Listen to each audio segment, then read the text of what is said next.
Joining us now is Arkansas Senator Tom Cotton. His new book is out tomorrow. It's called 7 Things You Can't Say About China. I love the cover. I love the book. I love its length. You can really get through this book quickly. And when I saw the Chinese say that, I thought about this.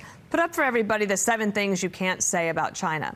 And number 3, you say that China is waging an economic world war. How does that fit into this and what Trump was saying?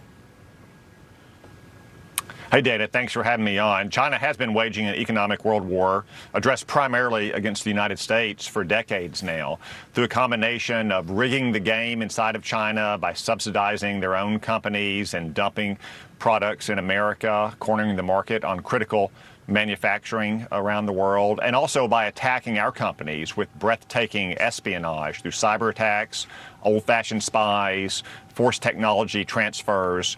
China has been waging a war against American businesses and workers for decades, and it's used those ill-gotten gains to underwrite the most rapid military buildup in American in the history of the world, which again is clearly directed against America.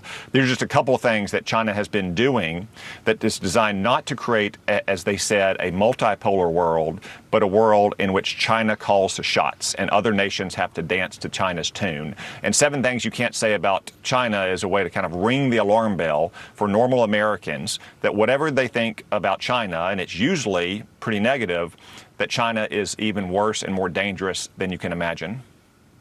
One of the things you add is that China could win. That's number 7. And that's a little bit alarming. But there's also this. President Trump talked about TikTok and a possible deal that he thinks China might like. Watch. Update on the TikTok negotiation? We have a lot of people interested in TikTok, and I hope to be able to make a deal. I think it would be good. You know, people have learned it's very popular, and we'll have to probably get approval from China to do it. I think China will be interested because it's to their benefit, too. How do you think that will work out? And keeping in mind that you say at the end of your book, there's several things that you can do, and one of them being, you know, talk to your kids about these apps.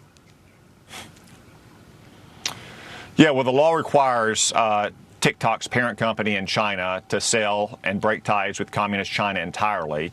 TikTok is not just another social media app. It's not like Facebook or Instagram or X because it's controlled by Communist China. And as I write in one of my chapters called China is Coming for Our Kids, TikTok is the way they're coming for our kids. Of course, there's a lot of harmless content there, you know, cat videos or cooking instructions, but there's a lot that's not harmless. You know, teaching teenage girls to hate their bodies or to have eating disorders, showing teenage boys graphic violence and obscenity, encouraging kids that express sadness or depression to look at videos that are glamorizing suicide. And then, of course, it's used as Chinese propaganda as well, just like we've seen with DeepSeek recently. It won't give you anything that's negative about Communist China. But you're right, Dana, as I say in the end of the book, 7 things that you can do. One of those things is to talk to your friends and your family, and especially kids, and educate them about the threat that China poses every single day. It's not a distant threat. It's not a remote threat. China has infiltrated our society. They've infiltrated our governments down to the local level. And you can help educate your kids about why TikTok is a serious threat to their mental well-being or to their futures. It's not just like any other platform. You can teach them that they should think about China whenever they're going to the ballot box if they've turned 18, not just for Congress and president, but for governors and state legislatures as well. And also one thing I say that you can do is pray for the Chinese people, because they're the worst and the first victims of Chinese communism going back a century. Senator Tom Cotton, I really like the book. I have it here with me, and I appreciate you coming on the show. It was an eye-opener, to say the least. Thanks so much. Thank you.